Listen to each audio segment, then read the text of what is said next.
Sidang dibuka dan dinyatakan terbuka untuk umum. Assalamualaikum warahmatullahi wabarakatuh. Selamat pagi, salam sejahtera untuk kita semua. Pagi hari ini sidang lanjutan untuk perkara nomor 91, 103, 105, 107 tahun 2020 dan nomor 4 kemudian nomor 6 tahun 2021 dengan agenda untuk mendengar keterangan ahli dari perkara 107, nomor 4 dan nomor 6 untuk kehadiran para pihak, semuanya hadir kecuali dari DPR. Ya, untuk Pak Aan, Pak Wicipto dan Pak Fitriani Ahlan Syarif dipersilakan untuk berdiri, diambil sumpahnya dulu. Yang mulia Pak Wahid, mohon berkenan untuk menuntun. Baik, terima kasih Pak Ketua. Untuk ahli 107, Dr. Aan Eko Widarto SHM Hum, sudah siap ya? Ya, Yang Mulia. Ya. Siap, Yang Mulia. Kedua, Dr. Wicipto Setiadi SH MH. Untuk ahli pemohon nomor 4 2021, sudah siap Pak Wicipto? Bapak Dr. Wicipto? Tadi sepertinya sudah nampak di... Siap, Yang Mulia. Ya. Yang ketiga, Dr. Fitriani Ahlan Syarif SHMH untuk ahli pemohon perkara nomor 6 2021, sudah siap? Siap, Yang Mulia. Ibu, oh iya ya. Ibu. Siap, Yang Mulia. Ya. Baik, juru sumpahnya sudah siap semua. Ikuti lapas yang saya tuntunkan. Bismillahirrahmanirrahim. Bismillahirrahmanirrahim. Demi Allah, Demi Allah, saya bersumpah sebagai ahli saya bersumpah sebagai ahli akan memberikan keterangan yang sebenarnya akan memberikan keterangan yang sebenarnya sesuai dengan keahlian saya. sesuai dengan keahlian saya. Baik, terima kasih. Silakan duduk kembali. Ya, terima kasih Yang Mulia.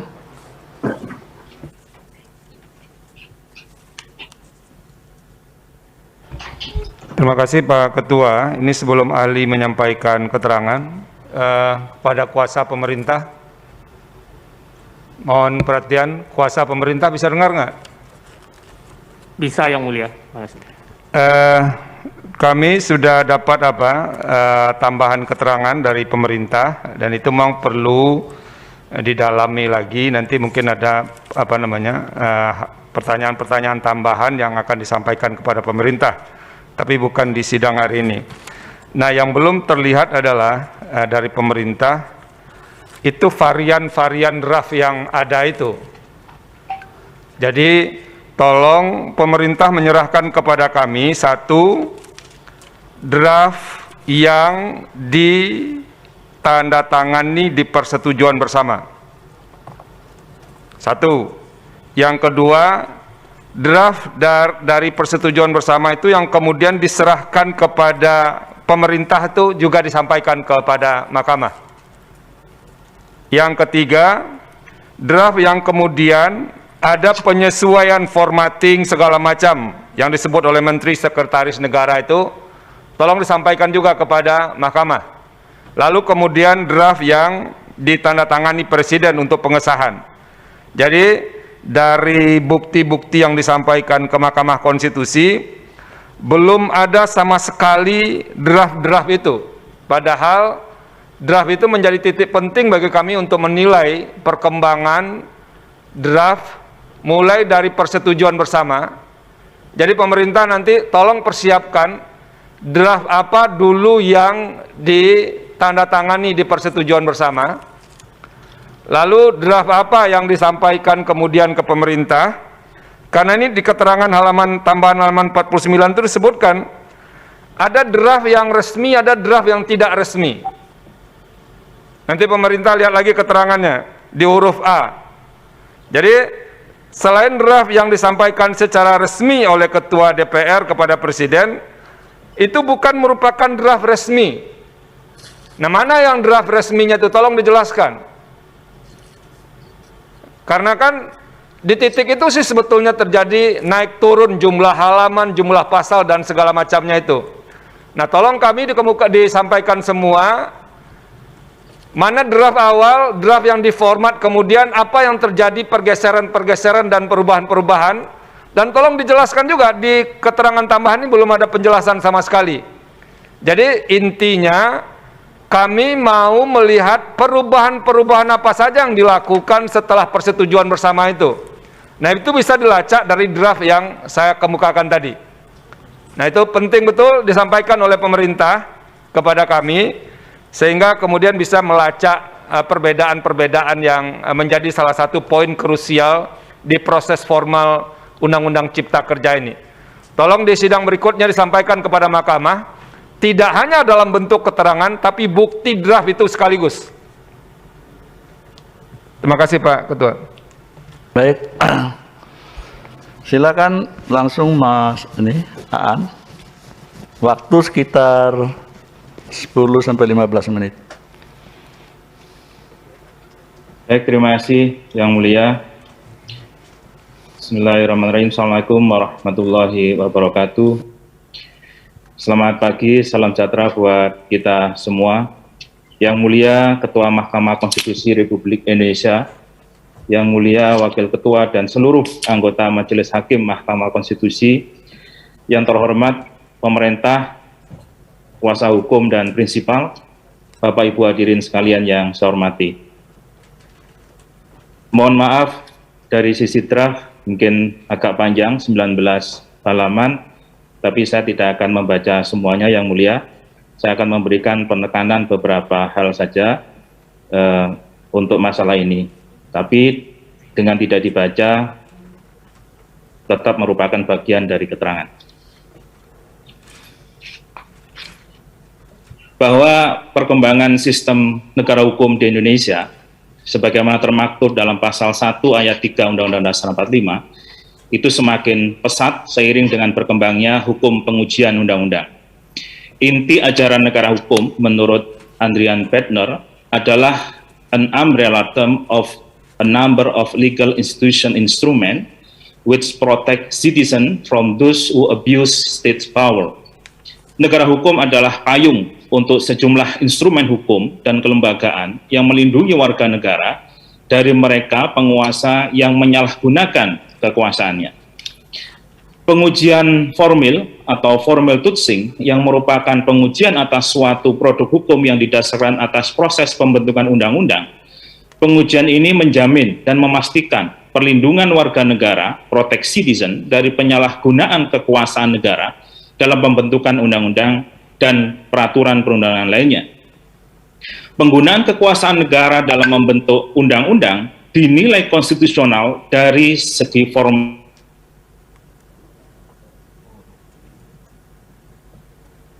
appropriate form, kemudian institusi pembuatnya yang tepat, appropriate institution, dan prosedurnya yang juga harus tepat, appropriate prosedur. Mahkamah sudah mengeluarkan, menurut ahli ini adalah sebuah landmark Yang Mulia, landmark decision terkait pengujian formil undang-undang. Suatu landmark decision harus memuat suatu penemuan hukum refined oleh hakim. Penemuan hukum merupakan upaya untuk mengisi ketidaklengkapan atau ketiadaan norma dalam hukum positif. Landmark decision tersebut menurut ahli ada 3 putusan Mahkamah dalam hal ini.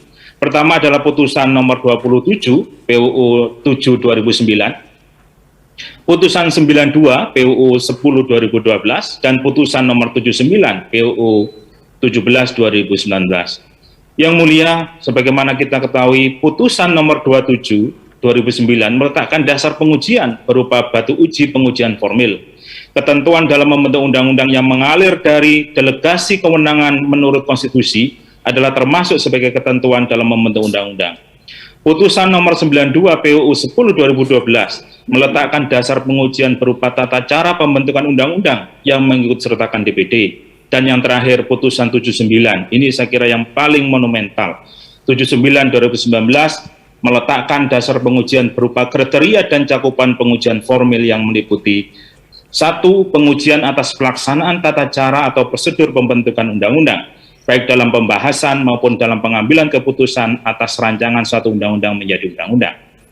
2. Pengujian atas bentuk, format, dan struktur undang-undang. 3. Pengujian berkenaan dengan kewenangan lembaga yang mengambil keputusan dalam proses pembentukan undang-undang. Dan yang terakhir, pengujian atas hal-hal lain yang tidak termasuk pengujian material. Yang mulia, mohon perkenankan saya menggunakan landmark ini, 3 putusan tadi dalam memberikan keterangan pengujian undang-undang aku. Ada 12 masalah hukum yang diajukan pemohon melalui kuasanya kepada ahli untuk diberikan keterangan keahlian. Atas ke-12 masalah hukum tersebut, ahli gunakan ketiga landmark decision mahkamah dalam pengujian formil ini. Yang pertama adalah pengujian atas pelaksanaan tata cara atau prosedur pembentukan undang-undang, baik dalam pembahasan maupun dalam pengambilan keputusan atas rancangan suatu undang-undang menjadi undang-undang.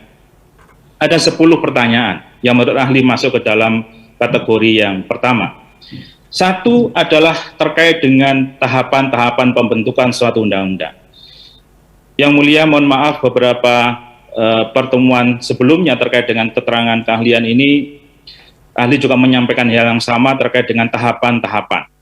Ahli tidak membahas lebih jauh, nanti bisa dieksplorasi ke teknis soal pengujian ini, saya kira lebih baik.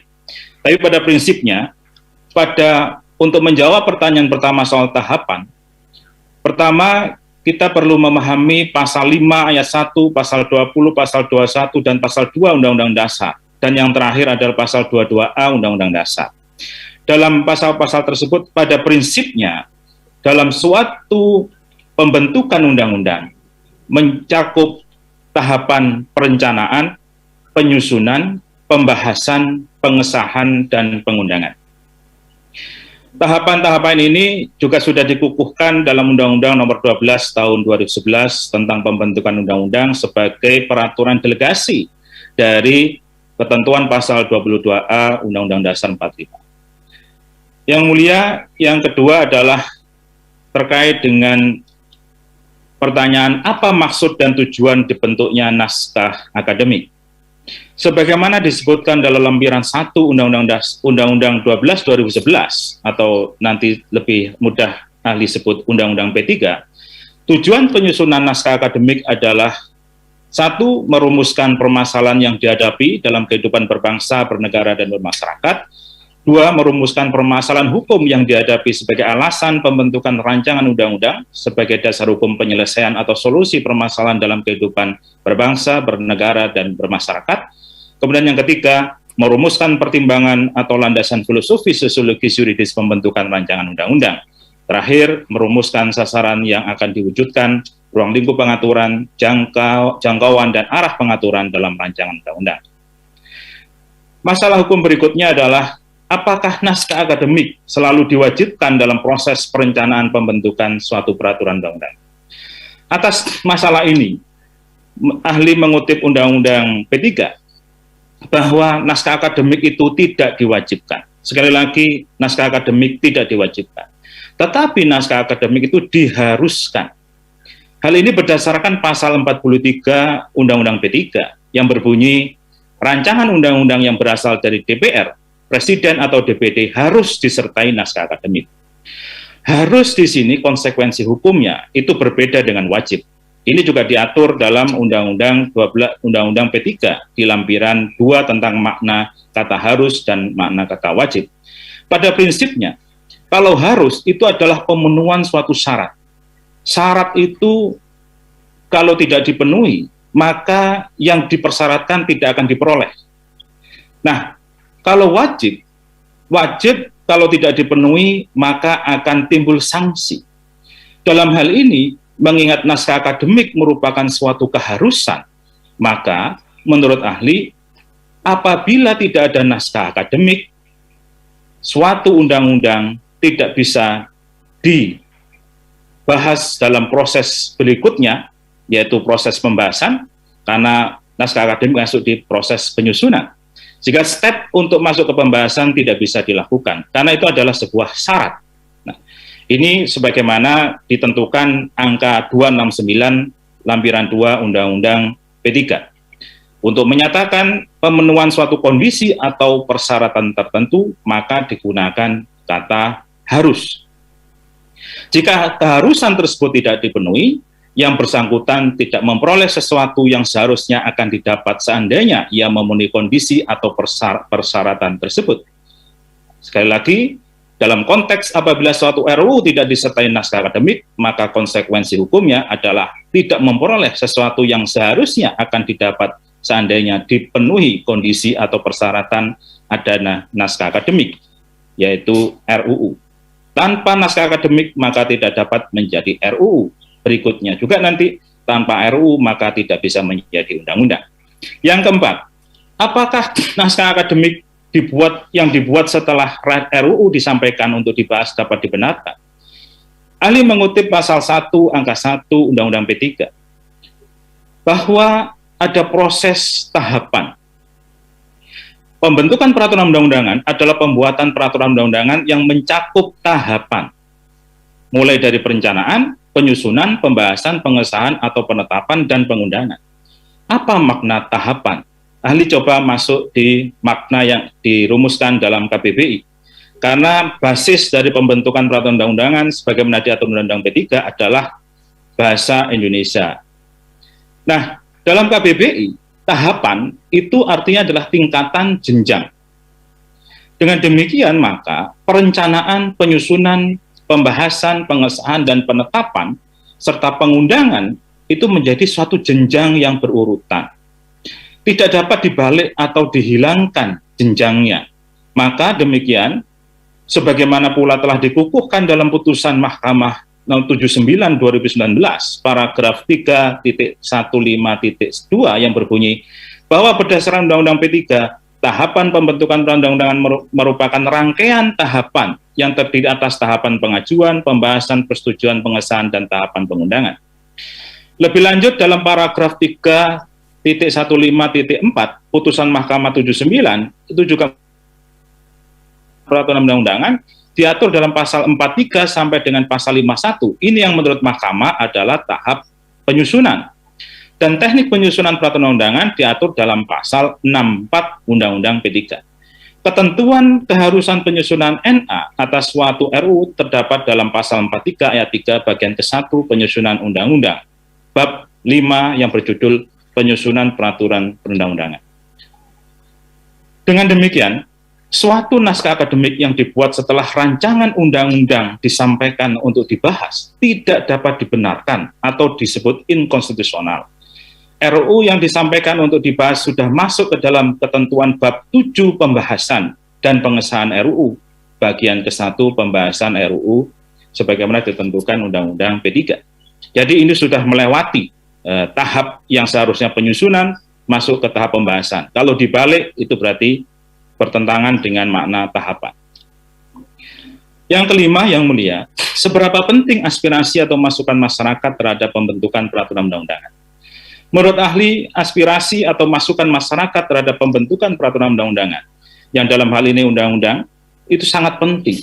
Pasal 96, Undang-Undang 12/2011 Undang-Undang P3 memerintahkan pembentuk undang-undang untuk menjamin partisipasi warga negara dengan memberikan pengaturan. Ada ayat 1, ayat 2, dan ayat 3 yang dianggap dibacakan. Artinya, dalam seluruh tahapan pembentukan peraturan undang-undangan, masyarakat diberikan hak untuk memberikan masukan, baik secara lisan maupun tertulis.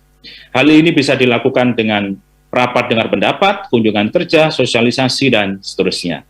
Dengan adanya aspirasi itu, maka, ini ahli mengutip pendapat Nonet dan Selznick, hukumnya itu akan menjadi hukum yang responsif. Nonet dan Selsnik lewat hukum responsif menempatkan hukum sebagai sarana respon terhadap ketentuan sosial dan aspirasi publik. Sesuai dengan sifatnya yang terbukti, maka tipe hukum ini mengedepankan akomodasi untuk menerima perubahan-perubahan sosial demi mencapai keadilan sosial dan emansipasi publik. Kepedulian pada akomodasi aspirasi sosial menyebabkan teori ini dipandang sebagai wilayah sociological jurisprudence. Kebalikannya nanti akan menjadi hukum yang represif apabila tidak mengakomodasi aspirasi masyarakat. Yang keenam, apabila dalam suatu rancangan undang-undang, masyarakat yang akan terdampak rancangan undang-undang tersebut tidak mendapat kesempatan untuk memberikan aspirasi, apa konsekuensinya?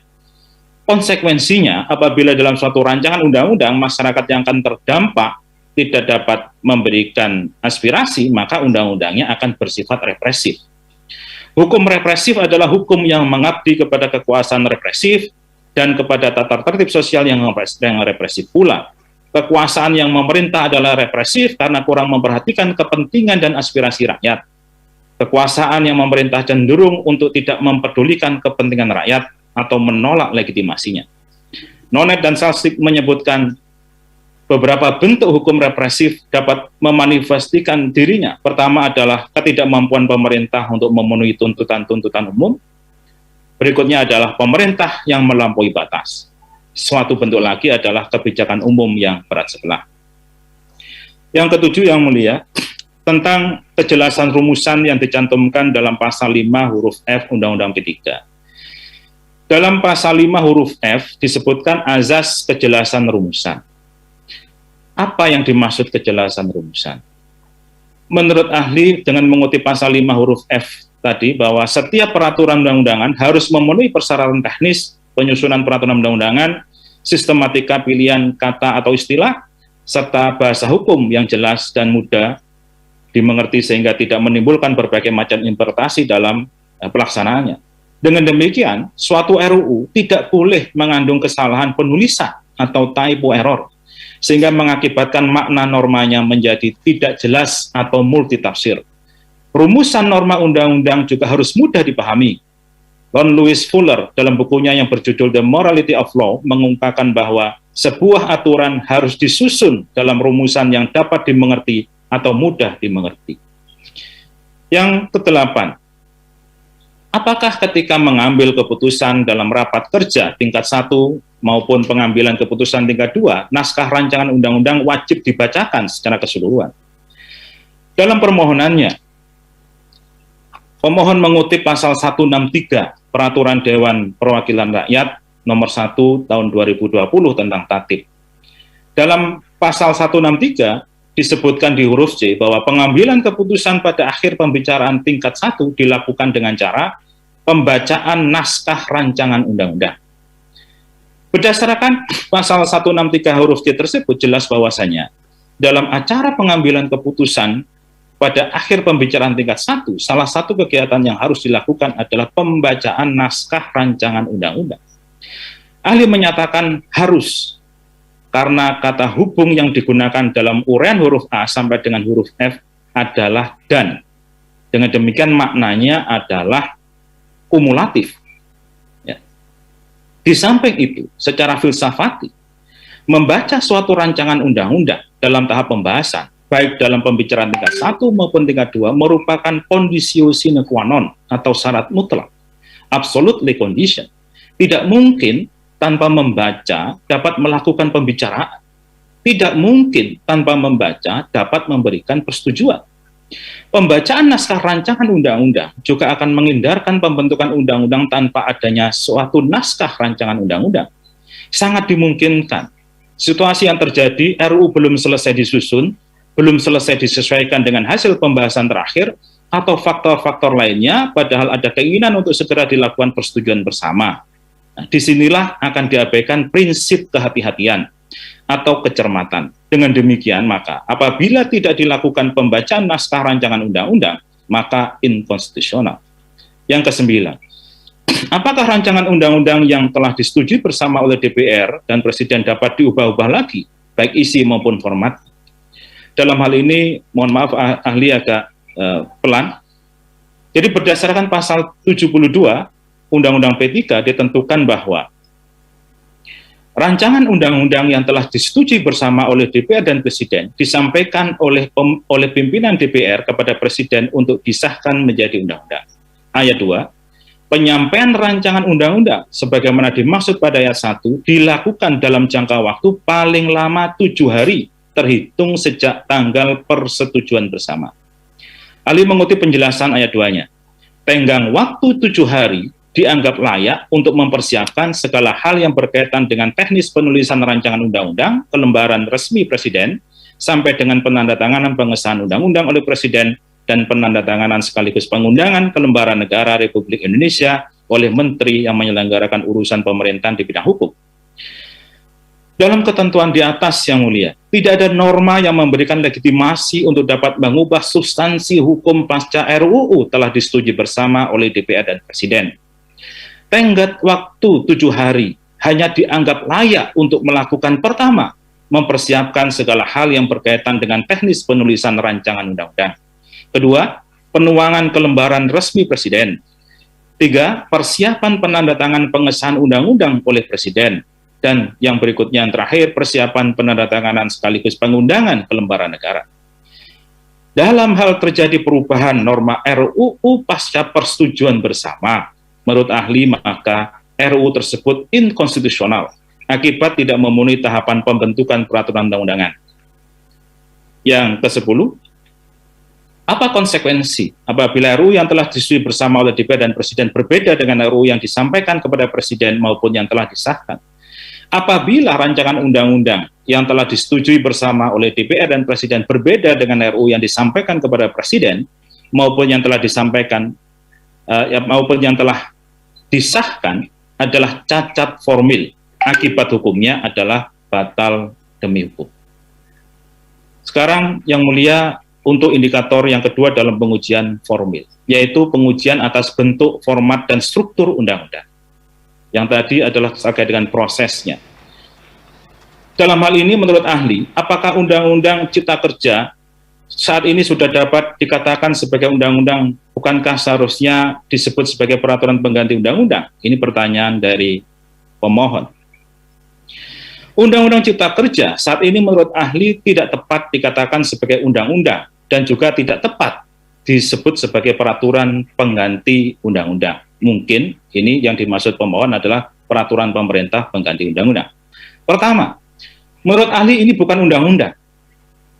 Undang-Undang Cipta Kerja tidak tepat dikatakan sebagai undang-undang karena bentuk, format, dan strukturnya tidak sesuai dengan ketentuan sebagaimana diatur dalam lampiran 2 Undang-Undang P3 atau dalam ilmu perundang-undangan disebut dengan konform.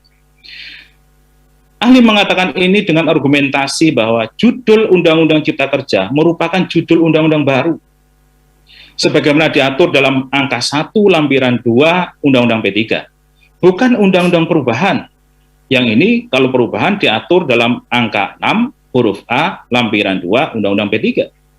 Namun demikian dalam batang tubuh bentuk formatnya adalah undang-undang perubahan sebagaimana diatur dalam angka 230 sampai 238 lampiran 2 Undang-Undang P3. Agar lebih mudah di dalam keterangan ahli membuat gambar persandingan. Kalau RUU baru itu di dalam judul pasti tidak ada tulisan yang menyebutkan bahwa tentang perubahan undang-undang bla bla bla. Tidak ada. Kalau undang-undang baru pasti judulnya biasa. Misalnya seperti ini, Undang-Undang Cipta Kerja. Ini seharusnya undang-undang baru. Ya. Tetapi yang mulia, kalau kita lihat isinya, batang tubuhnya, itu bukan undang-undang baru. Karena isinya, misalnya pasal 17, beberapa ketentuan dalam Undang-Undang nomor 26 tahun dan seterusnya, tahun 2007, diubah sebagai berikut. 1, ketentuan pasal 1. Ini adalah format, struktur, bentuk undang-undang perubahan. Ini bukan struktur undang-undang baru. Jadi dari sisi format, menurut ahli, ini adalah format undang-undang perubahan, bukan undang-undang baru. Tetapi judulnya adalah undang-undang baru. Dengan demikian, maka ahli bersimpulan bahwasanya ini bukan undang-undang. Undang-undang yang diatur pembentukannya dalam lampiran 2 Undang-Undang P3. Sehingga inkonstitusional kalau disebut undang-undang. Di samping itu menurut ahli, Undang-Undang Cipta Kerja juga bukan termasuk peraturan pengganti undang-undang atau tepatnya tadi Perpu. Karena kalau Perpu itu kan sudah jelas diatur dalam Undang-Undang Dasar, ya, bahwasanya inisiatifnya dari Presiden, kemudian dalam masa sidang berikutnya harus mendapat persetujuan dari DPR. Nah, ini kan tidak. Baik, Yang Mulia, untuk ketentuan angka 239 Undang-Undang P3, ya, soal batang tubuh undang-undang tentang penetapan peraturan pemerintah pengganti undang-undang menjadi undang-undang, pada dasarnya itu juga terdiri dari dua. Ini juga tidak terpenuhi. Jadi antara Perpu maupun undang-undang menurut ahli tidak terpenuhi semua.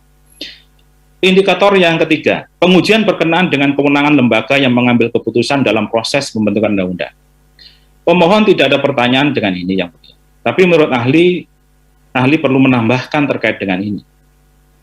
Menurut ahli terjadi cacat kewenangan lembaga pembentuk undang-undang berdasarkan bab 4 lampiran 2 Undang-Undang P3 bahwa bentuk rancangan undang-undang itu terdiri atas 6 bentuk.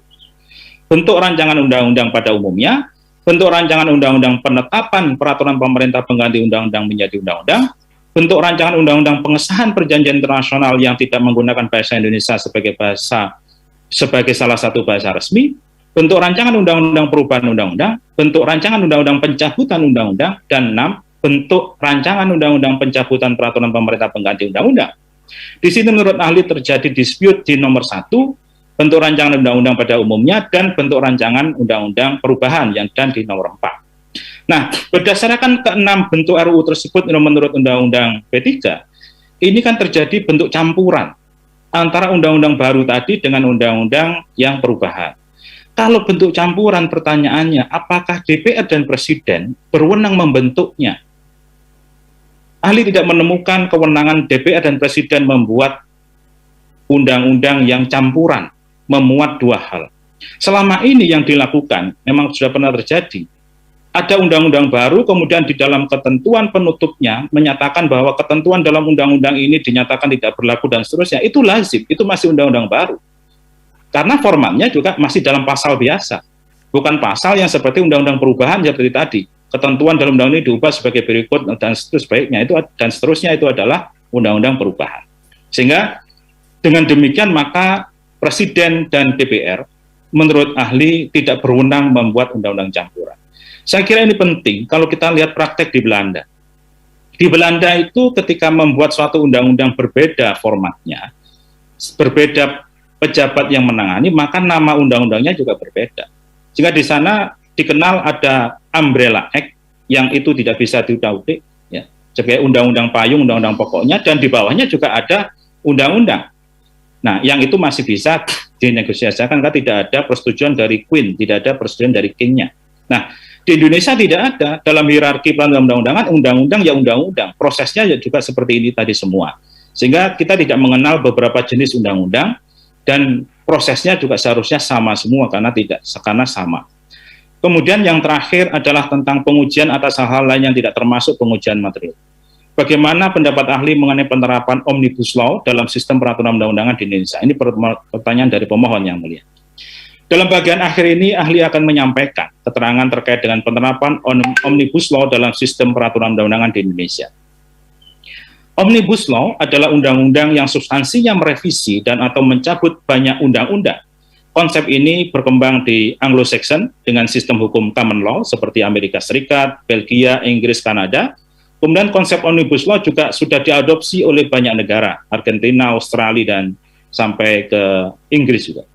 Nah, sebagai suatu perkembangan hukum, ahli tidak menafikan adanya hal baru yang mempengaruhi bahkan dapat mengubah pembentukan peraturan undang-undangan.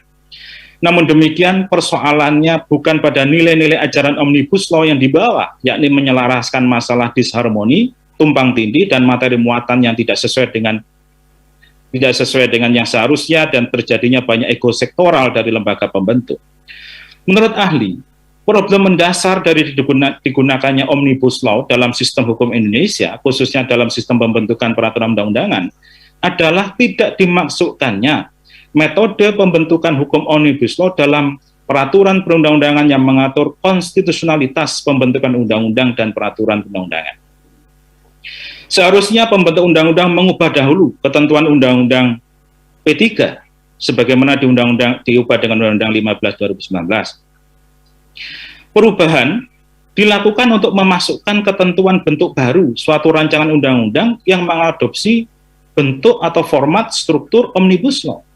Dengan demikian akan konstitusional karena bentuk, struktur, dan formatnya serta proses penyusunannya itu sudah ada dasar hukum formilnya.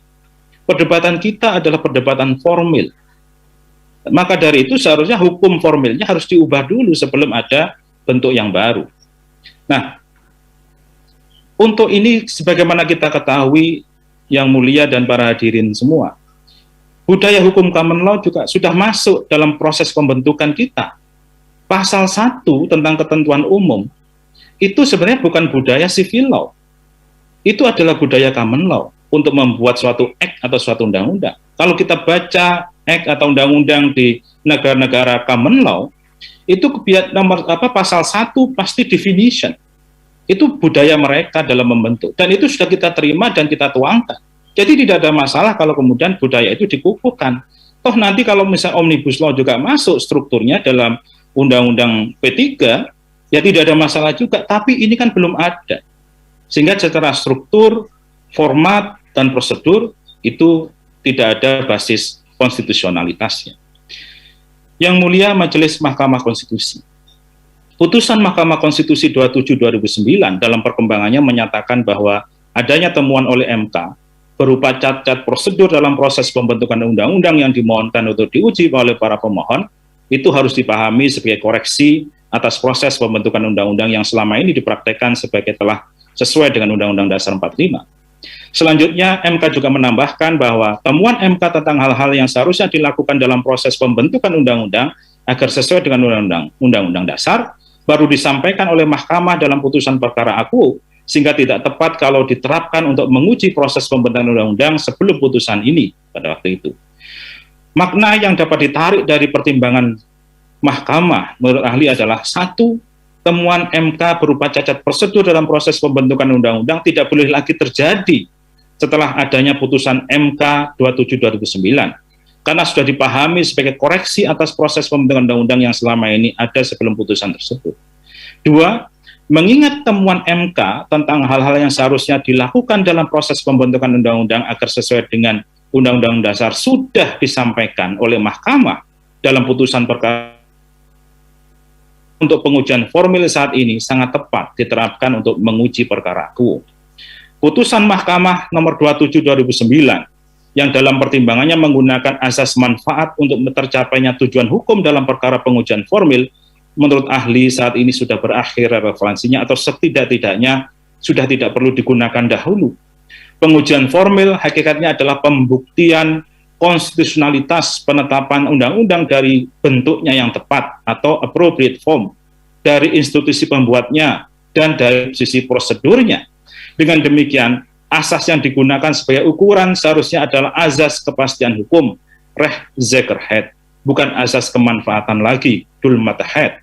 Pengujian formil harus mengedepankan asas Rechtszekerheid guna membuktikan penggunaan asas Het vermoeden van rechtmatigheid atau presumption justitia causa atas berlakunya suatu undang-undang. Asas Het vermoeden van rechtmatigheid menyatakan bahwa demi kepastian hukum, setiap keputusan tata usaha negara yang dikeluarkan dalam hal ini adalah undang-undang harus dianggap benar menurut hukum. Karenanya dapat dilaksanakan lebih dahulu sebelum dibuktikan sebaliknya dan belum dinyatakan oleh hakim sebagai keputusan yang bersifat melawan hukum. Apabila saat ini Mahkamah sudah meyakini adanya cacat prosedur dalam proses pembentukan undang-undang, maka demi kepastian hukum, untuk tercapainya suatu tujuan hukum, Undang-Undang aku harus dinyatakan tidak memenuhi ketentuan pembentukan undang-undang dan tidak mempunyai kekuatan hukum yang mengikat. Asas kemanfaatan yang menegasikan kepastian tentunya tidak bisa diterapkan terus-menerus dan serta-merta pada setiap perkara. Yang mulia, mohon maaf apabila sangat panjang, tapi saya kira ini adalah persoalan yang sangat krusial bagi negara, sehingga harapan ahli ini dapat putuskan dengan sebaik-baiknya. Terima kasih. Wassalamualaikum warahmatullahi wabarakatuh. Waalaikumsalam. Ya, terima kasih Pak An. Lanjut.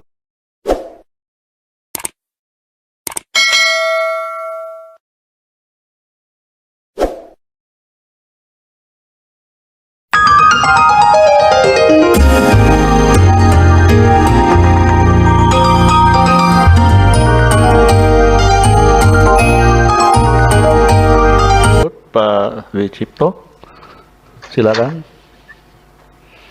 Tolong waktunya Pak Cip. Baik, terima kasih. Assalamualaikum warahmatullahi wabarakatuh. Salam sejahtera dan salam sehat selalu untuk kita semua. Yang mulia Majelis Hakim Konstitusi, wakil dari pemerintah, para pihak dan para ahli, perkenankan saya di hadapan sidang yang mulia ini menyampaikan secara singkat keterangan ahli dalam sidang MK pada hari ini, Kamis 12 Agustus 2021, dalam perkara nomor 4/PUU/19/2021, perihal pengujian formil Undang-Undang nomor 11 tahun 2020 tentang Cipta Kerja. Ada 4 hal yang mulia yang akan saya garis bawahi dalam paparan ini. Secara tertulis sudah kami sampaikan, mudah-mudahan bisa memberikan pemahaman bagi kita semua dalam pembentukan peraturan undang-undangan. Yang pertama yang akan saya sampaikan adalah mengenai batu uji prosedur atau proses pembentukan Undang-Undang nomor 11 tahun 2020. Kemudian yang kedua, asas pembentukan undang-undang. Dan yang ketiga, tahapan pembentukan undang-undang. Dan yang terakhir, keempat, teknik penyusunan peraturan perundang-undangan. Yang mulia, kalau kita berbicara mengenai prosedur atau tata cara atau proses pembentukan undang-undang, maka kita tidak bisa melepaskan peraturan perundang-undangan yang menjadi batu ujinya. Pertama adalah Undang-Undang Dasar Negara RI tahun 45.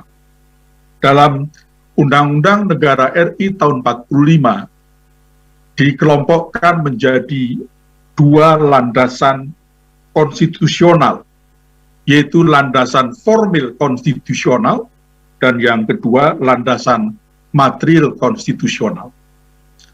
Landasan konstitusional peraturan perundang-undangan secara formil adalah merupakan landasan yang biasanya dituangkan dalam dasar hukum mengingat yang berupa kewenangan dari pembentuk undang-undang berdasarkan konstitusi kita.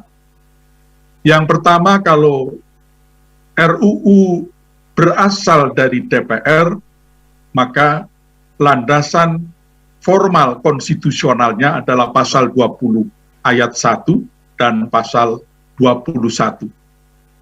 Kemudian apabila RUU berasal dari usul DPD, maka landasan formal konstitusionalnya adalah pasal 22D ayat 1.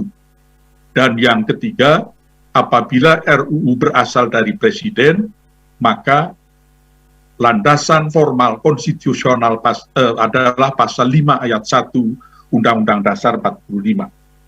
Nah, selain landasan-landasan formal, ada juga landasan material konstitusional, yaitu pasal-pasal yang terkait langsung dengan substansi atau materi yang diatur dalam undang-undang. Sehingga sudah lazim dalam undang-undang pasti termuat landasan formal dan landasan materialnya. Kemudian pada level undang-undang yang mulia, ada 2 undang-undang yang menurut ahli menjadi suatu rangkaian atau suatu paket yang tidak dapat dipisahkan dengan Undang-Undang Dasar 45, yaitu Undang-Undang Nomor 12 Tahun 2011 tentang pembentukan peraturan perundang-undangan sebagaimana telah diubah dengan Undang-Undang Nomor 15 Tahun 2019. Kemudian yang kedua adalah Undang-Undang Nomor 17 Tahun 2011 tentang MPR, DPR, DPD atau MD3 sebagaimana telah beberapa kali diubah, terakhir dengan Undang-Undang Nomor 13 Tahun 2019. Kemudian tata cara di level di bawah peraturan perundang-undangan adalah peraturan perundang-undangan di bawah undang-undang. Pertama adalah peraturan DPR Nomor 1 Tahun 2014 tentang tata tertib, sebagaimana telah diubah beberapa kali dengan terakhir dengan peraturan DPR Nomor 2 Tahun 2018, kemudian peraturan Presiden Nomor 87 Tahun 2014 tentang peraturan pelaksanaan Undang-Undang Nomor 12 Tahun 2011 tentang pembentukan peraturan perundang-undangan. Jadi, Yang Mulia Bapak dan Ibu, kalau kita berbicara mengenai uji formil peraturan perundang-undangan, khususnya undang-undang, maka yang menjadi batu uji adalah pertama Undang-Undang Dasar 45, kedua Undang-Undang 12 Tahun 2011 yang telah diubah dengan Undang-Undang 15 Tahun 2019, dan Undang-Undang tentang MD3, serta peraturan tata tertib dan peraturan Presiden Nomor 87 Tahun 2014. Apabila hal ini tidak diikuti oleh pembentuk undang-undang, maka ahli berpendapat bahwa dari sisi prosedur, tata cara, ini merupakan undang-undang yang tidak baik, dan selain itu bisa dijadikan menjadi dasar atau alasan untuk melakukan judicial review ke Mahkamah Konstitusi. Kemudian yang kedua, Yang Mulia, saya ingin memaparkan sedikit mengenai asas pembentukan peraturan perundang-undangan. Dalam pasal 5 Undang-Undang Nomor 12 Tahun 2011 disebutkan bahwa agar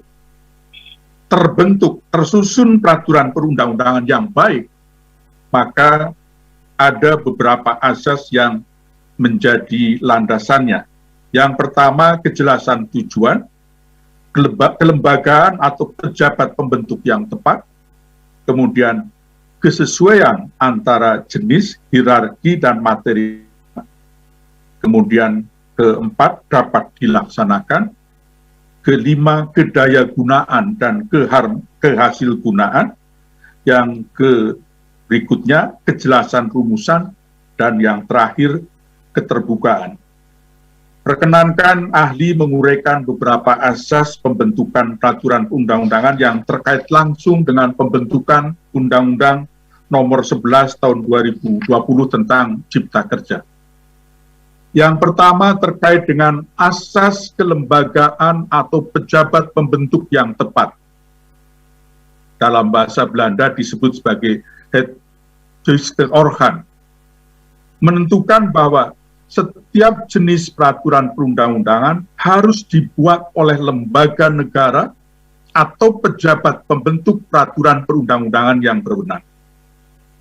Asas ini mencerminkan pembentukan undang-undang harus oleh pejabat berdasarkan pembagian kewenangan yang jelas, yaitu menteri sebagai pembantu presiden dengan portofolio. Asas ini merupakan bagian dari kaidah hukum tertulis juga yang telah menjadi konvensi ketatanegaraan yang timbul dan terpelihara dalam praktek pembentukan peraturan perundang-undangan. Peraturan perundang-undangan tersebut dapat dibatalkan atau batal demi hukum apabila dibuat oleh lembaga negara atau pejabat yang tidak berwenang. Berdasarkan pengalaman ahli selama ini, ya, belum pernah ada sekalipun menteri tanpa portofolio menjadi pemrakarsa atau pembentuk undang-undang. Yang menjadi pemrakarsa undang-undang selalu menteri dengan portofolio, yaitu menteri yang memimpin departemen. Oleh karena itu, patut untuk dipertanyakan apakah menteri koordinator bidang perekonomian yang tanpa portofolio tepat menjadi pemrakarsa undang-undang tentang cipta kerja. Kemudian yang berikutnya, asas dapat dilaksanakan. Fit Barhead menentukan bahwa setiap pembentukan peraturan perundang-undangan harus memperhitungkan efektivitas peraturan perundang-undangan tersebut dalam masyarakat, baik secara filosofis, sosiologis, maupun yuridis. Sementara asas kedayagunaan dan kehasilgunaan adalah bahwa setiap peraturan perundang-undangan dibuat karena memang benar-benar dibutuhkan dan bermanfaat dalam mengatur kehidupan bermasyarakat, berbangsa, dan bernegara. Asas keterbukaan mengandung makna bahwa proses pembentukan peraturan undang-undangan dilakukan secara terbuka dan melibatkan berbagai stakeholder atau pemangku kepentingan dan memberikan kesempatan kepada publik untuk memberikan masukan. Penerapan asas ini penting untuk mengukur sejauh mana kesiapan aparat pemerintah dan masyarakat untuk menjalankan undang-undang sehingga dapat diperhitungkan besarnya potensi undang-undang dapat dijalankan dan ditegakkan, terutama aksesibilitas masyarakat dalam merespon perubahan-perubahan norma hukum yang signifikan dibanding dengan norma hukum yang terdapat dalam undang-undang sebelumnya. Ahli berpandangan bahwa meskipun terjadi penolakan dari berbagai pemangku kepentingan utama, seperti serikat pekerja, SPSI, dan lain-lain, organisasi buruh pekerja, namun RUU Cipta Kerja tetap disahkan, sehingga proses pembentukan Undang-Undang Nomor 11 Tahun 2020 tentang Cipta Kerja tidak memenuhi asas pembentukan peraturan undang-undang yang baik. Dengan demikian, Undang-Undang Nomor 11 Tahun 2020 tentang Cipta Kerja memang memiliki daya laku yang kuat, namun tidak memenuhi asas kehasilgunaan dan asas dapat dilaksanakan karena mengabaikan sekian banyak suara penolakan dan berbagai stakeholder pemangku kepentingan tersebut, serta sangat minimnya pelaksanaan asas keterbukaan dengan melibatkan stakeholder atau pemangku kepentingan. Pelibatan stakeholder atau pemangku kepentingan tidak sekedar formalitas atau berapa banyak stakeholder pemangku kepentingan yang dilibatkan, tetapi yang lebih penting adalah sampai sejauh mana masukan dari para stakeholder atau pemangku kepentingan diakomodasi. Kalaupun tidak diakomodasi, seharusnya ada penjelasan, sehingga stakeholder atau pemangku kepentingan betul-betul memahami. Selain itu, pembahasan RUU tentang Cipta Kerja terkesan dilakukan secara tertutup dan sangat terburu-buru, sehingga mengabaikan ruang partisipasi publik masyarakat untuk memberikan masukan. Mengenai waktu yang mulia, memang tidak ada batasan berapa lama RUU itu dibahas. Namun apabila jumlah pasal-pasal dalam suatu undang-undang banyak, sampai ratusan, substansinya sangat kompleks dan lintas sektor, sedangkan pembahasannya dilakukan secara cepat atau kilat, maka sangat mungkin substansi RUU tersebut menjadi ada ketidakcermatan, tumpang tindih, overlapping, ketidakharmonisan. Undang-Undang Nomor 11 Tahun 2020 tentang Cipta Kerja secara keseluruhan terdiri atas 186 pasal, dan istilah yang saya gunakan adalah menyapu gitu ya, lebih dari 80 undang-undang dan 1.200 pasal yang ada dalam berbagai undang-undang tersebut. Jadi boleh dikatakan Undang-Undang Cipta Kerja memang merupakan undang-undang yang sangat spektakuler karena 80 undang-undang dan lebih dari 1.200 pasal disederhanakan menjadi satu undang-undang yang terdiri atas 186 pasal dan 11 klaster. Dari sisi penyederhanaan, undang-undang ini memang menyederhanakan. Tetapi dalam undang-undang tersebut dilahirkan berbagai peraturan delegasian, banyak sekali. Sehingga niatnya untuk menyederhanakan, mensimplifikasikan, tetapi begitu lahir Undang-Undang 11 tahun 2020, niat untuk menyederhanakan menjadi tidak tercapai. Kemudian yang mulia, terkait dengan penyelarasan naskah akademik.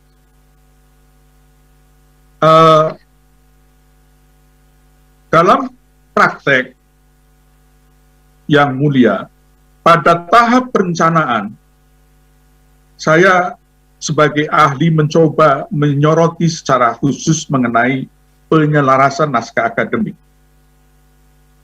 Berdasarkan ketentuan pasal 19 ayat 3 Undang-Undang Nomor 12 tahun 2011 menentukan bahwa materi yang diatur sebagaimana dimaksud pada ayat 2 yang telah melalui pengkajian dan penyelarasan dituangkan dalam naskah akademik.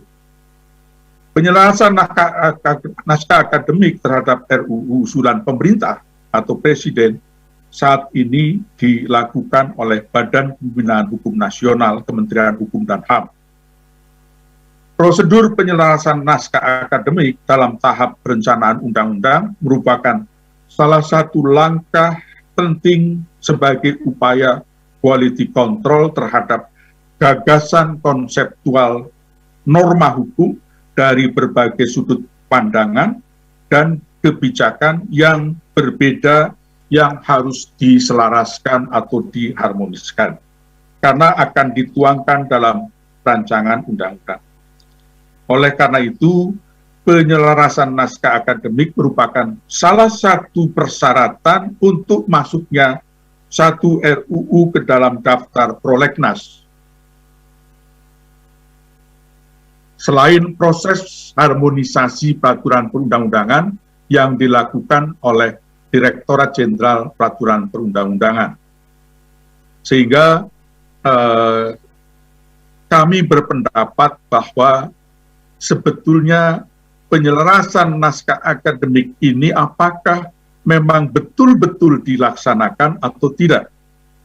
Tidak hanya sekedar ada surat formalitas, tetapi apakah penyelarasan yang dituangkan dalam peraturan perundang-undangan tersebut dijalankan atau tidak? Apabila tidak, maka berarti ini ada cacat dari sisi prosedur pembentukan undang-undang tentang Cipta Kerja. Kemudian tahap berikutnya adalah penyusunan peraturan undang-undang ini di proses pengharmonisasian. Sama seperti proses penyelarasan naskah akademik. Karena begitu cepatnya pembahasan, saya ahli gitu ya, juga melihat bahwa prosedur harmonisasi yang biasa dilakukan oleh Direktorat Jenderal Peraturan Perundang-undangan tidak dilaksanakan dengan baik. Ini juga sama, tidak hanya sekedar formalitas, ya, tetapi yang penting adalah apakah harmonisasi sudah dilakukan atau tidak. Karena pengharmonisasian yang baik akan mencegah terjadinya penentangan dari berbagai stakeholder dan juga diharapkan mengurangi atau malah meniadakan permohonan judicial review ke Mahkamah Konstitusi. Kemudian tahapan berikutnya adalah terkait dengan singkatnya waktu pembahasan yang dilakukan terhadap pembentukan Undang-Undang 12/2011. Karena singkat, sehingga sangat potensi banyak atau ada beberapa prosedur yang tidak konsisten diterapkan. Dan yang terkait dengan mengenai pembahasan RUU yang mulia adalah mengenai persetujuan bersama. Persetujuan bersama menurut ahli merupakan satu rangkaian yang tidak dapat dipisahkan dengan pengesahan yang dilakukan oleh Presiden dan juga pengundangan. Oleh karena itu, pembahasan atau tahap persetujuan bersama ya seharusnya tidak lagi berubah-ubah sampai pada tahap disahkan oleh Presiden dan juga pengundangan. Ahli berpendapat bahwa pengesahan oleh Presiden dan pengundangan itu lebih bersifat administratif ketimbang persetujuan bersama di DPR. Persetujuan bersama di DPR inilah yang menjadi kunci. Berdasarkan pengalaman ahli, persetujuan bersama tersebut pada pokoknya sudah tinggal formalitas. Artinya bahwa pada tahap pembahasan pembicaraan tingkat pertama berdasarkan pengalaman pembentukan undang-undang yang lain itu sudah disepakati pada ada yang disebut sebagai pendapat mini fraksi. Di situ fraksi-fraksi memberikan pendapatnya, sehingga pada pembicaraan tingkat 1 dalam bentuk rapat paripurna lebih bersifat formalitas. Oleh karena itu, rancangan undang-undang yang sudah disepakati pada tingkat pertama harus sudah fix, harus sudah final. Dan biasanya tim sekretariat yang memoles, memperbaiki terkait dengan rancangan final. Biasanya Sekretariat Jenderal DPR, kemudian perancang perundang-undangan dari Kementerian Hukum dan HAM, dari Pemprakarsa melakukan pembahasan intens, mengecek dan recheck terkait dengan redaksional maupun substansi yang akan dibawa ke sidang paripurna. Mohon waktunya. Ya baik. Yang terakhir terkait dengan teknik. Ahli melihat bahwa teknik yang ada dalam lampiran 2 Undang-Undang 12/2011 tidak diikuti secara sepenuhnya. Ada campur aduk antara undang-undang baru dan undang-undang perubahan. Sehingga karena teknik penyusunan peraturan perundang-undangan merupakan bagian yang tidak terpisahkan dari proses pembentukan undang-undang yang baik, maka ini harus menjadi pedoman. Dengan demikian, saya berpendapat bahwa dari teknik pembentukan peraturan perundang-undangan, Undang-Undang nomor 12, Undang-Undang nomor 11 tahun 2020 menurut ahli dapat dikelompokkan menjadi undang-undang yang tidak baik dari sisi prosedurnya. Oleh karena itu, sekali lagi, ketidakbaikan pembentukan undang-undang itu juga bisa menjadi alasan untuk melakukan judicial review ke Mahkamah Konstitusi. Demikian Yang Mulia, secara lengkap kami sudah mengirimkan naskahnya yang mungkin bisa dijadikan bahan pertimbangan dalam rangka memutuskan perkara ini. Terima kasih atas kesempatannya, Yang Mulia, dan mudah-mudahan Yang Mulia dan hadirin yang hadir di forum ini sehat semuanya, dan saya secara pribadi juga menyampaikan mudah-mudahan apa yang saya sampaikan bisa menjadi pemahaman bagaimana agar suatu undang-undang itu menjadi baik. Terima kasih. Assalamualaikum warahmatullahi wabarakatuh. Salam sehat selalu. Ya, baik. Terima kasih Pak Wicipto.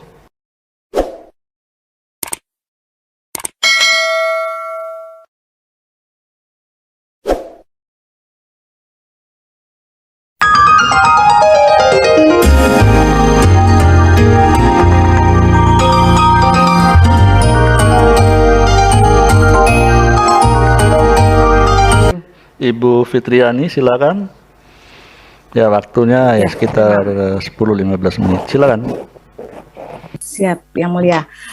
Assalamualaikum warahmatullahi wabarakatuh. Yang terhormat, Yang Mulia, Ketua dan anggota Majelis Hakim Mahkamah Konstitusi, pihak pemohon, termohon, dan pihak terkait.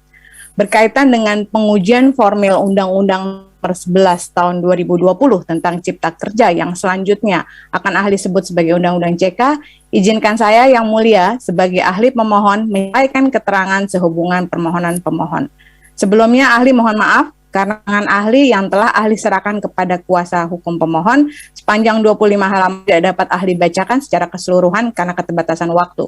Sehingga dalam waktu yang disediakan ini ahli akan membacakan pokok-pokoknya saja.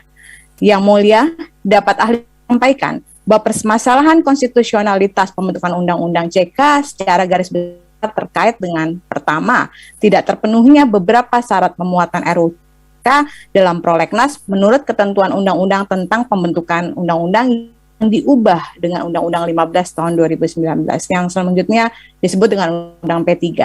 Kedua, tidak dipatuhinya pedoman mengenai ketentuan teknik dan sistematika pembuatan undang-undang menurut ketentuan Undang-Undang P3. Ketiga, tidak dipenuhinya azas pembentukan peraturan perundang-undangan menurut ketentuan Undang-Undang P3. Namun, sebelum ahli menjelaskan pokok permasalahan, izinkan menyampaikan beberapa poin terkait dengan konsep uji formil secara yuridis dan kritis untuk melandasi beberapa keterangan ahli. Undang-undang dinyatakan memiliki cacat formil dalam hal pelaksanaan tata cara atau prosedur pembentukan undang-undang yang tidak sesuai dengan Undang-Undang Dasar 45, peraturan perundang-undangan yang mengatur tata cara pembentukan perundang-undangan. Hal ini sesuai dengan pertimbangan Hakim MK dalam putusan MK nomor 27/PU/7/2019 paragraf 3.19 yang menentukan batu uji dalam pengujian formil, bahwa prosedur pembentukan undang-undang merupakan rangkaian tindakan hukum yang menghasilkan undang-undang. Apabila ada rangkaian tersebut terdapat pelanggaran terhadap satu saja ketentuan prosedur pembentukan undang-undang, maka seluruh tindakannya dapat disebut dengan cacat formil. Seluruh ketentuan dalam prosedur pembentukan undang-undang adalah satu kesalahan yang tidak dapat dipisahkan. Setiap tahapan tidak bisa dipisahkan dengan tahapan sebelumnya, sehingga tahapan memiliki syarat yang harus dipenuhi secara utuh. Jika merujuk pada teori ilmu perundang-undangan, dalam ilmu perundang-undangan, kita mendapati proses, metode, dan teknik perundang-undangan. 3 cabang ilmu perundang-undangan ini pun sebenarnya diakomodir oleh hukum positif Indonesia, yaitu Undang-Undang P3. Proses perundang-undangan dapat dilihat bagaimana suatu peraturan perundang-undangan melewati tahap perencanaan sampai dengan tahap pengundangan menjadi hukum positif. Sedangkan metode dapat dilihat dari naskah akademis, singkatnya apakah alasan dari undang-undang itu dibentuk. Teknik perancangan juga komorbid dengan adanya teknik penyusunan peraturan perundang-undangan dalam lampiran Undang-Undang 12 2011. Maka ahli dapat berpendapat bahwa tiga hal tersebut, proses, metode, dan teknik, adalah sama penting dan ketiganya dapat diujikan dalam uji formil di Mahkamah Konstitusi demi terwujud undang-undang yang baik. Hal ini juga didukung dengan pertimbangan hakim pada putusan MK nomor 79 garing PUU strip 17 strip 2019 halaman 361 sampai 362. Masuk pada pokok yang pertama. Tidak terpenuhinya beberapa syarat pemuatan RUU CK dalam prolegnas menurut ketentuan Undang-Undang P3. 1. Penyusunan program legislasi nasional harus didasarkan pada rencana pembangunan nasional. Yang mulia, berikut ahli sampaikan bahwa penyusunan undang-undang yang kita ketahui bersama di awal dari perencanaan undang-undang yang perencanaan penyusunannya ada dalam prolegnas harus selaras dengan ketentuan yang ada di pasal 20 Undang-Undang P3 dengan ditetapkannya jangka menengah dan tahunan berdasarkan skala prioritas pembentukan rancangan undang-undang. Penting untuk ahli sampaikan juga bahwa pasal 18 Undang-Undang P3 yang juga mengatur 8 dasar bagi pemerintah dan DPR dalam menyusun prolegnas menengah maupun prioritas. Terdapat juga 2 tambahan dalam pasal 5 Peraturan DPR 2 tahun 2020 dengan ditentukan dasar penyusunan prolegnas dengan 10 dasar tersebut, maka pemerintah dan DPR memiliki kewajiban memenuhi keseluruhan dasar agar undang layak dikatakan masuk dalam prolegnas, baik prolegnas menengah maupun prioritas. Dari ke-10 penyusunan prolegnas dasar dalam penyusunan prolegnas tersebut, yang mulia, izinkan ahli menggarisbawahi dasar yang ada dalam hukum positif. 1.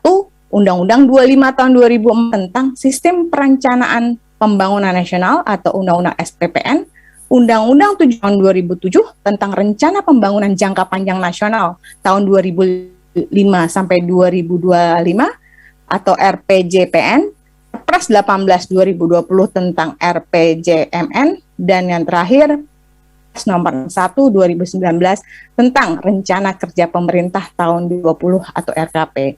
Keempat dasar tersebut membagi pemerintah dan DPR untuk menentukan prioritas pembangunan yang harus diselesaikan, baik jangka panjang yang ditentukan dalam waktu 20 maupun jangka waktu yang lebih rendah, lebih sedikit yaitu 5 tahun, yang saat ini periode pembangunannya masuk pada jangka menengah 2020 sampai 2024.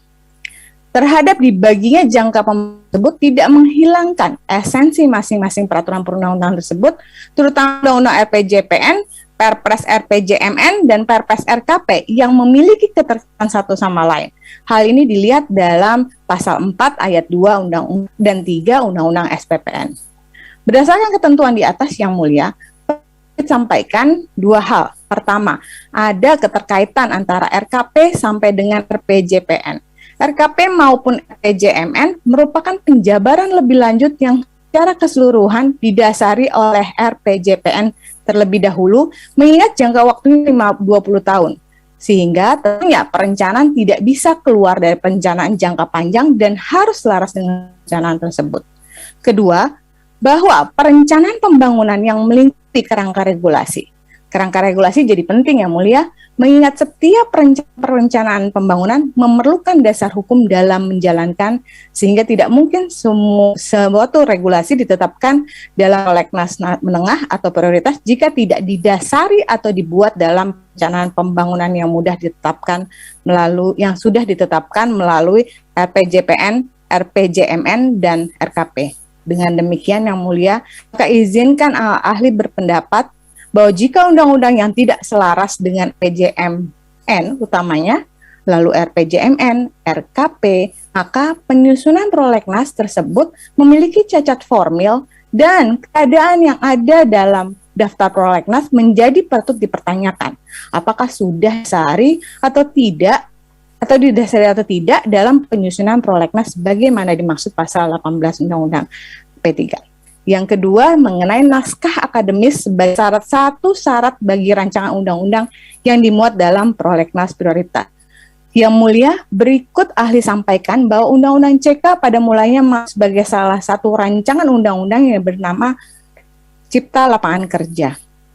Rancangan Undang-Undang CK itu masuk pada daftar nomor 173 Program Legislasi Nasional Jangka Menengah sebagai inisiasi Presiden yang disahkan oleh DPR RI pada tanggal 17 Desember 2019.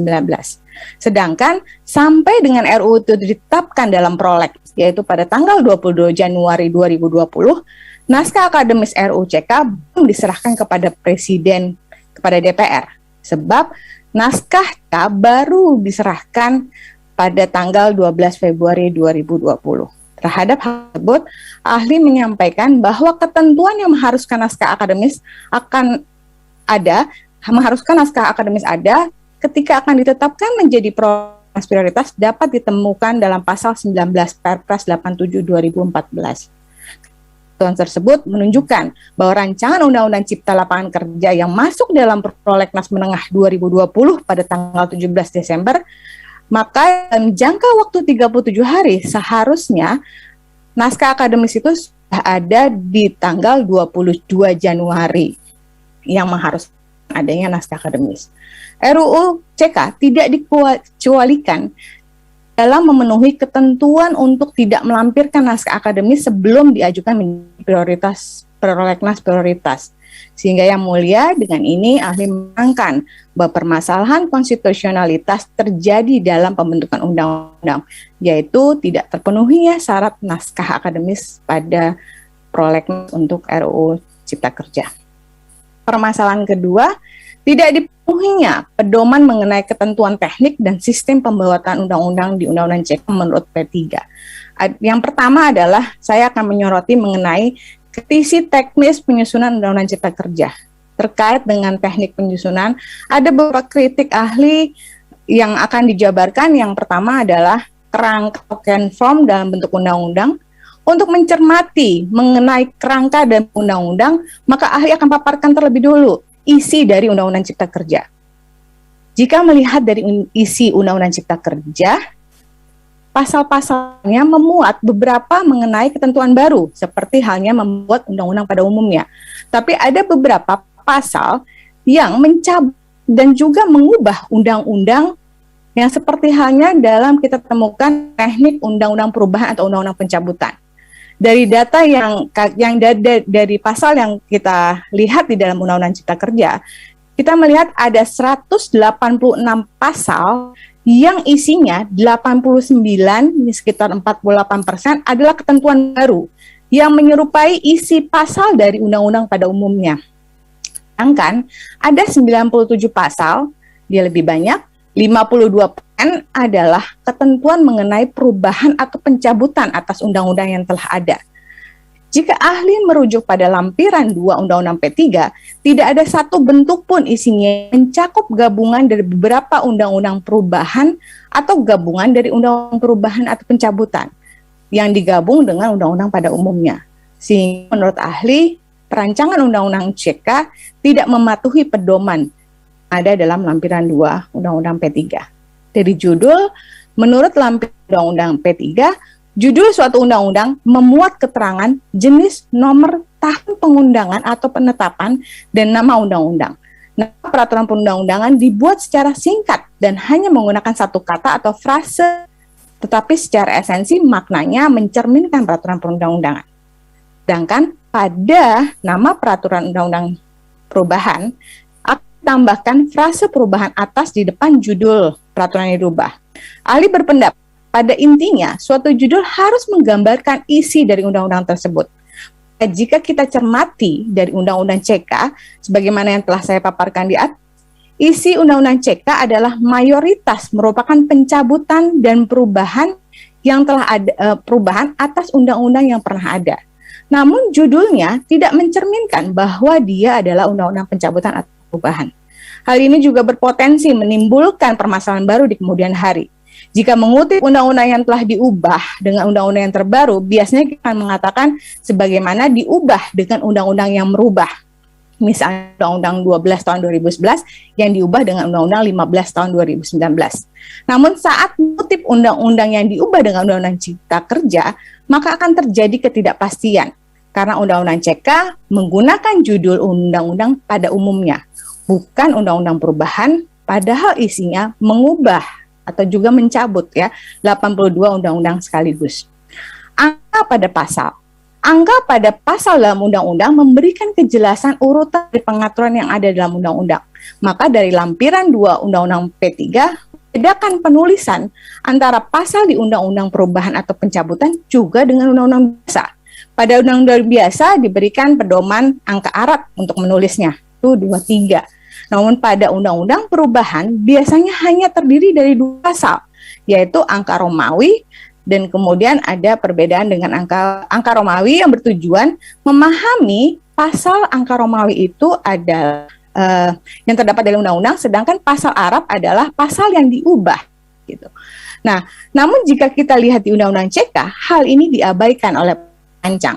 Jika kita mencari pasal dengan angka Arab, maka terlihat beberapa kemungkinan. Pertama, terlihat pasal Undang-Undang CK yang disebut kadang-kadang kita mengenal sebagai pasal luar. Penulisannya lebih ke atas atau lebih menjorok keluar. Dan kemudian ada pasal undang-undang yang diubah oleh Undang-Undang Cipta Kerja adalah pasal yang menjorok ke dalam. Kemudian beberapa pihak menyebutnya sebagai pasal dalam. Hal ini tentunya menimbulkan kerancuan dan kesulitan bagi pengguna undang-undang. Isi dari penjelasan di atas mengenai teknik, maka memang Undang-Undang P3 sepertinya memang menganut the single subject rule atau the one subject at a time. Sedangkan Undang-Undang Cipta Kerja mengatur banyak hal dalam satu undang-undang sekaligus. Konsekuensi judul undang-undang yaitu Cipta Kerja yang singkat nampaknya menurut ahli dipaksakan karena sebenarnya tidak mencerminkan 82 undang-undang yang diubah atau dicabut. Padahal menurut ahli keseluruhan ruang lingkup substansi tidak mengenai Cipta Kerja. Kedua, membahas mengenai pentingnya Kenform atau bentuk menurut pandangan ahli setelah kita melihat praktik yang terjadi ketika penulisan dalam Undang-Undang Cipta Kerja. Melihat dari paparan di atas, ahli juga perlu menyampaikan beberapa pandangan sarjana mengenai pentingnya suatu formalitas bentuk, kerangka, bentuk luar dari suatu undang-undang. Singkatnya ada 2 nama yang akan saya sebut, yaitu statement yang menyatakan bahwa terdapat beberapa prinsip dasar mengapa konstruksi atau desain arsitektur suatu rancangan undang-undang tidak efektif. Yang pertama, karena pengorganisasian yang buruk dari norma yang disusun dalam rancangan undang-undang tersebut. Mohon waktunya. Hal ini berimplikasi, Yang mulia. Hal ini berimplikasi pada kesulitan baca atau pihak yang berdampak untuk melihat isi dari undang-undang. Kemudian kedua, Reed Dickerson yang menyatakan bahwa format dan penataan suatu undang-undang sangat penting untuk orang yang menggunakan ketentuan di dalam undang-undang tersebut. Hal ini akan memudahkan penafsiran isi dari undang-undang dan meningkatkan kemudah temuan dan kemudah bacaan. Menurut pandangan ahli, melihat dari beberapa pandangan di atas, Undang-Undang Cipta Kerja memperlihatkan kepada kita semua tujuan Undang-Undang Cipta Kerja yang rencananya mensimplifikasikan regulasi tidak tercapai. Lantaran yang dilakukan adalah malah mempersulit membaca dan pengguna undang-undang karena tidak memikirkan Kenform atau bentuk yang justru menjadi backbone atau tulang belakang rancangan undang-undang untuk dapat terimplementasi dengan baik. 3. Ketidakpatuhan lampiran 2 dan perundang-undangan lain untuk sesuai dengan teknik penyusunan. Yang mulia, ahli sampaikan bahwa lampiran 2 pada Undang-Undang P3 memiliki kekuatan yang sama dan tidak terlepas dari undang-undang yang dimaksud. Hal ini dapat dilihat dengan ketentuan pasal 64 Undang-Undang P3 yang dipertegas juga oleh pasal 8 ayat 3 Perpres 87 tahun 2014 dan peraturan DPR. Dengan disebutnya bahwa penyusunan rancangan undang-undang dilakukan sesuai dengan teknik yang berlaku, maka tidak berarti dengan tidak dilarangnya pembentukan undang-undang menggunakan Omnibus Law, lantas membuat Omnibus Law menjadi sah dan legal digunakan. Karena ini bertentangan dan akan mengganggu teknik pembentukan yang mengatur forma pembentukan undang-undang secara luar. Yang keempat, teknik pembentukan Omnibus Law memberi presiden yang buruk. Telah ahli sampaikan bahwa teknik penyusunan satu peraturan perundang-undangan menggunakan Omnibus Law bukan hal yang ideal.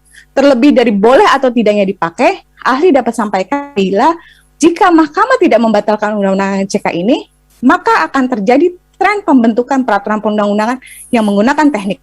Sebagaimana Yang Mulia Pak Wahidudin Adam telah menyampaikan pada siang minggu lalu yang menyatakan model akan menjadi modal dan kemudian akan menjadi modul. Hal ini ahli lihat benar dan telah dicoba oleh pemerintah untuk diimplementasikan dalam beberapa jenis peraturan perundang-undangan. Sebut saja PP 9 tahun 2021 yang menggabungkan pasal pengaturan biasa dan pencabutan, serta juga peraturan Menteri nomor 18/PMK 03 2021. Yang mulia terhadap hal ini, ahli khawatir bahwa kebiasaan ini akan menjadi kebiasaan yang kebiasaan ini harus diberhentikan secepat mungkin. Pokok ketiga, tidak terpenuhinya azas-azas pembentukan perundang-undangan mengenai ketentuan pembentukan undang-undang, ada azas kedayagunaan keberhasilan yang merupakan dimensi dari kemanfaatan suatu undang-undang. Yang mulia, azas kedaulatan dan kegunaan berawal dari muara masyarakat. Karena untuk pemenuhan azas tersebut tercermin dari reaksi yang ada dari masyarakat pada saat pembentukan dan atau undang-undang telah disahkan. Jika sedari awal pembentukan undang-undang sudah mendapatkan reaksi penolakan dari masyarakat, apakah sepatutnya menjadi pertanyaan, azas dan kegunaan telah digunakan dalam dasar pembentukan undang-undang? Yang kedua, azas keterbukaan. Partisipasi masyarakat dan azas keterbukaan merupakan dua hal yang berkaitan dengan pembentukan undang-undang. Hal ini mengingat azas keterbukaan sebagai salah satu azas pembentukan perundang-undangan. Oleh karena itu, menjalankan azas keterbukaan, Undang-Undang P3 telah mengatur ketentuan penting yang perlu dilaksanakan oleh Presiden dan DPR dalam setiap proses pembentukan perundang-undangan, termasuk dari awal tentang penyebaran prolegnas sampai dengan penyusunan. Ketentuan yang memberikan kesempatan kepada masyarakat memberikan masukan tidak cukup di sini. Setelah prolegnas, perlu juga ada penyebar luasan. Masyarakat diberikan kelengkapan platform untuk menyampaikan masukan melalui partisipasi masyarakat sebagaimana pasal 96 Undang P3. Di dalam putusan Mahkamah Konstitusi nomor 32/PU/8/2020, Mahkamah juga telah memutuskan bahwa hak masyarakat untuk mengeluarkan pikiran dan pendapat harus dilindungi sebagaimana dijamin dalam pasal 28 Undang-Undang Dasar 45, sehingga masyarakat wajib diikutsertakan. Dengan demikian, penyebarluasan dan partisipasi masyarakat menjadi hal yang tidak bisa dilepaskan dalam pembentukan undang-undang, terutama jika masyarakat hanya diberikan kesempatan melalui media elektronik yang saat ini yang hanya bisa melihat proses pembentukan undang-undang.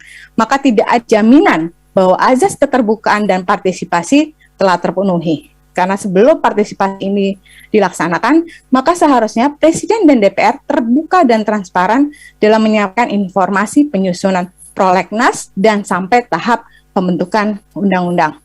Sehingga penyebarluasan tidak dapat diabaikan dan seharusnya perhatian Presiden dan DPR agar penyebarluasan yang benar dan tidak menyesatkan masyarakat itu dapat dilaksanakan. Maka jaminan partisipasi yang diberikan oleh undang-undang kepada masyarakat dapat dilaksanakan tepat guna berdasarkan informasi yang valid dari penyebarluasan draft yang dilakukan oleh pemerintah dan DPR. Demikian keterangan ahli saya uraikan. Atas perhatian yang mulia Ketua Anggota Majelis Hakim Konstitusi, saya ucapkan terima kasih. Wassalamualaikum warahmatullahi wabarakatuh. Waalaikumsalam. Baik, terima kasih ahli.